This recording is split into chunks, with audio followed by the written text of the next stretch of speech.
నమస్తే, welcome to editor analysis.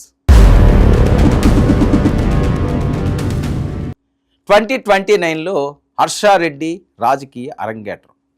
ఏపీలో hot టాపిక్గా మారిన అంశం ఇది.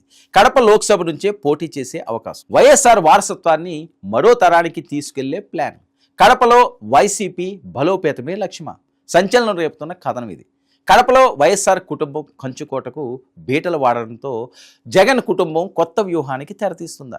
2029 ఎన్నికల్లో జగన్ పెద్ద కుమార్తె హర్షారెడ్డిని కడప లోక్సభ బరిలోకి దింపితే వైసీపీ పూర్వ వైభవాన్ని సాధించగలదా? ఒకప్పుడు వైఎస్ఆర్ కుటుంబానికి తిరుగులేని అడ్డాగా ఉన్న కడపలో 2024 ఫలితాలు ఇచ్చిన షాక్ నుంచి వైసీపీ ఎలా బయటపడుతుంది?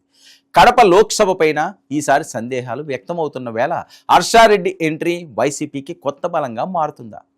వైఎస్ఆర్ కుటుంబ వారసత్వాన్ని మరో తరానికి తీసుకెళ్లేందుకు జగన్ చేస్తున్న ఆలోచన వర్కౌట్ అవుతుందా? కడప జిల్లా అంటే ఒకప్పుడు వైఎస్ఆర్ కుటుంబానికి తిరుగులేని రాజకీయ కోట. వైఎస్ఆర్ రాజకీయ ప్రస్థానం నుంచి వైఎస్ జగన్ ఎదుగుదల వరకు ఈ జిల్లాతో ఆ కుటుంబానికి ఉన్న అనుబంధం ప్రత్యేకమైనది. కడప లోక్సభతో పాటు దాని పరిధిలోని అసెంబ్లీ నియోజకవర్గాల్లోనూ వైఎస్ఆర్ కుటుంబం చెప్పిన మాటకు రాజకీయంగా బలమైన స్పందన కనిపించేది. వైఎస్ఆర్ ఉన్నప్పుడు ఆయన వ్యక్తిగత సంబంధాలు, ప్రజలతో ఉన్న అనుబంధం, ఆయనపై ఉన్న అభిమానమే ఆ కుటుంబానికి అతిపెద్ద రాజకీయ బలంగా నిలిచాయి. మరి ఆ తర్వాత జగన్ కూడా అదే వారసత్వాన్ని కొనసాగిస్తూ కడప రాజకీయాల్లో తన ముద్ర వేశారు. కానీ 2024 ఎన్నికల ఫలితాలు మాత్రం ఈ రాజకీయ సమీకరణాలను ఒక్కసారిగా మార్చేశాయి. రాష్ట్ర వ్యాప్తంగా వైసీపీ అధికారాన్ని కోల్పోవడం ఒక షాక్ అయితే, కడప జిల్లాలో కూడా పార్టీకి ఎదురుదెబ్బ తగలడం వైఎస్ఆర్ కుటుంబానికి మరింత పెద్ద రాజకీయ సవాల్గా మారింది. ముఖ్యంగా వైఎస్ఆర్ కుటుంబానికి దశాబ్దాలుగా బలమైన పట్టు ఉన్న ప్రాంతాల్లోనే పార్టీ బలహీనపడడం ఇప్పుడు వైసీపీ నాయకత్వాన్ని ఆలోచనలో పడేసిందని రాజకీయ వర్గాల్లో చర్చ జరుగుతుంది. కడప అసెంబ్లీ సీటును కూడా వైసీపీ కోల్పోవడం ఈ పరిస్థితికి కూడా ఉదాహరణగా చెబుతున్నారు. ఒకప్పుడు కడపలో వైఎస్ఆర్ కుటుంబం పేరు చాలు అన్న స్థాయి నుంచి ఇప్పుడు అదే కుటుంబం నుంచి ఎవరు రంగంలోకి దిగితే పాత రాజకీయ బలం తిరిగి వస్తుందన్న చర్చకు పరిస్థితి చేరడం గమనించాల్సిన పరిణామంగా మారింది.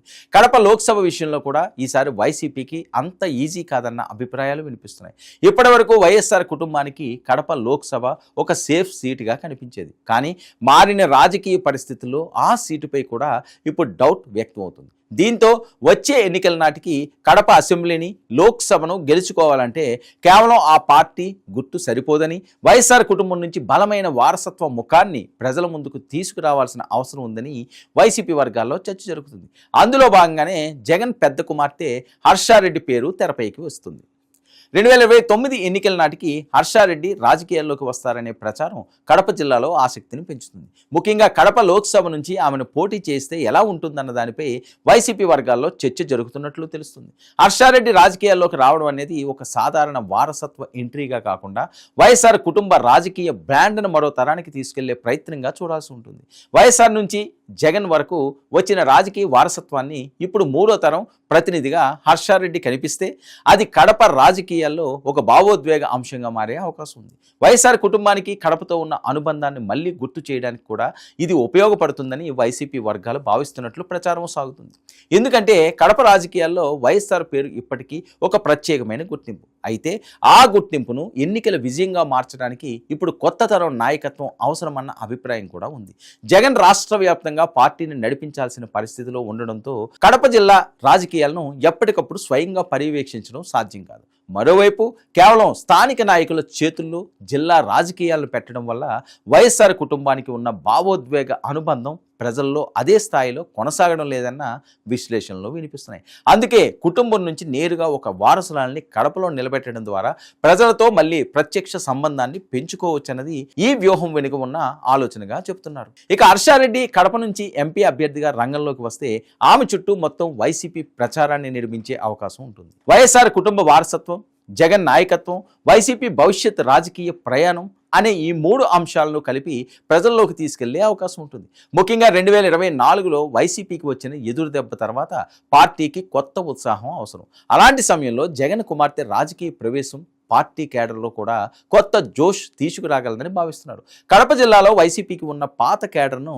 మళ్ళీ యాక్టివ్ చేయడానికి కూడా ఈ ఎంట్రీ ఉపయోగపడుతుందని అంచనా వేస్తున్నాడు. అంతేకాదు హర్షారెడ్డి కడప లోక్సభ నుంచి పోటీ చేస్తే ఆ ప్రభావం కేవలం పార్లమెంటు నియోజకవర్గానికే పరిమితం కాకుండా దాని పరిధిలోని అసెంబ్లీ నియోజకవర్గాలపైన పడే అవకాశం ఉంటుంది. ఒక కుటుంబానికి చెందిన వారసత్వ అభ్యర్థి లోక్సభలో ఉండడం వల్ల మొత్తం జిల్లాలో వైసీపీకి కొత్త ప్రచార నెరేటివ్ ఏర్పడుతుంది. హర్షారెడ్డి అభ్యర్థిత్వాన్ని ముందుకు పెట్టి కడపలో వైఎస్ఆర్ కుటుంబం తిరిగి బలపడుతుందనే సందేశాన్ని ప్రజల్లోకి తీసుకువెళ్ళవచ్చు. అయితే ఇక్కడ మరో కీలకమైన ప్రశ్న కూడా ఉంది. హర్షారెడ్డి రాజకీయాల్లోకి వస్తే ఆమెకు వెంటనే విజయం దక్కుతుందా? కేవలం వైఎస్ఆర్ కుటుంబం నుంచి వచ్చిందనే కారణంతో కడప ఓటర్లు మళ్ళీ వైసీపీ వైపు తిరుగుతారా? 2024లో మారిన ఓటింగ్ సరళి 2029 నాటికి తిరిగి మారుతుందా? ఇవన్నీ వైసీపీ ముందున్న అసలు సవాలు. ఎందుకంటే రాజకీయాల్లో కుటుంబ వారసత్వం ఒక బలం కావచ్చు, కానీ ఎన్నికల్లో విజయం సాధించాలంటే స్థానిక రాజకీయ సమీకరణాలు, కేడర్ బలం, ప్రజలతో సంబంధాలు, అభ్యర్థి వ్యక్తిగత ఇమేజ్ అన్నీ కీలకంగా మారతాయి. మరి కడపలో గతంలో వైఎస్ఆర్ కుటుంబానికి ఉన్న అతిపెద్ద బలం ప్రజలతో ఉన్న ప్రత్యక్ష అనుబంధం. అదే అనుబంధాన్ని కొత్త తరం హర్షారెడ్డి కొనసాగించగలిగితే ఈ వ్యూహం ఫలిస్తుందని విశ్లేషకులు చెబుతున్నారు.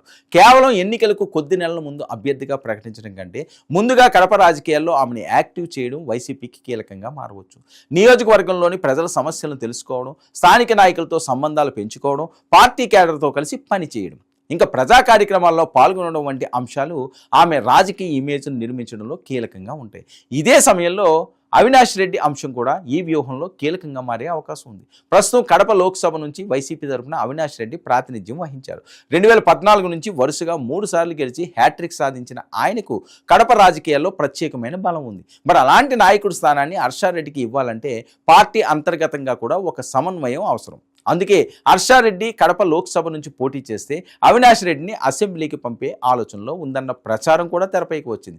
జమ్మలమడు నియోజకవర్గం పేరు ఈ చర్చలో వినిపిస్తుంది. అక్కడ వైసీపీకి ఉన్న రాజకీయ బలాన్ని ఉపయోగించుకుని అవినాష్ రెడ్డిని అసెంబ్లీకి తీసుకురావచ్చన్నది ఒక ఆలోచనగా చెబుతున్నారు. ఒకవేళ జమ్మలమడు కాకపోతే ఆయనకు మరో లోక్సభ స్థానం కేటాయించే అవకాశం కూడా పరిశీలించవచ్చన్న చర్చ ఉంది. అంటే హర్షారెడ్డి ఎంట్రీతో ఒకరిని పక్కకు తప్పించడం కాకుండా ఇద్దరు నాయకుల రాజకీయ భవిష్యత్తును కాపాడేలా కొత్త సమీకరణ రూపొందించవచ్చన్నమాట.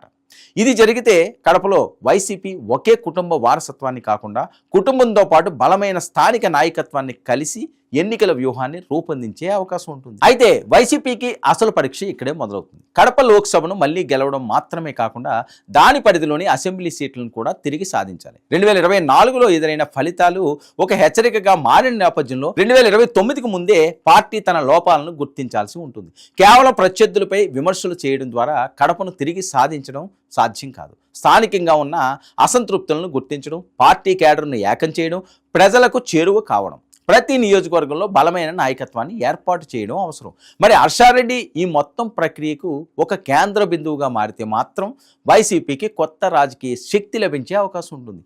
మరోవైపు కడప రాజకీయాల్లో ప్రత్యర్థి పార్టీల వ్యూహం కూడా మారాల్సి ఉంటుంది.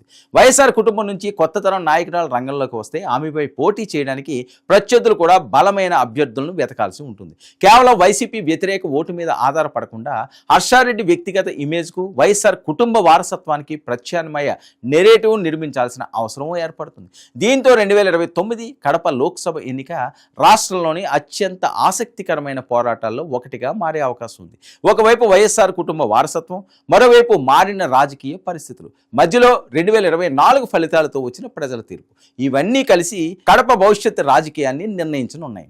వైసీపీకి ఇప్పుడు కడపను తిరిగి సాధించడం కేవలం ఒక ఎంపీ సీటు గెలవడం కాదు, అది పార్టీ పూర్వ వైభవానికి ఒక సంకేతం. కడపలో మళ్ళీ పట్టు సాధిస్తే రాష్ట్ర వ్యాప్తంగా కూడా వైసీపీ కేడర్ ఆత్మవిశ్వాసం పెరిగే అవకాశం ఉంది.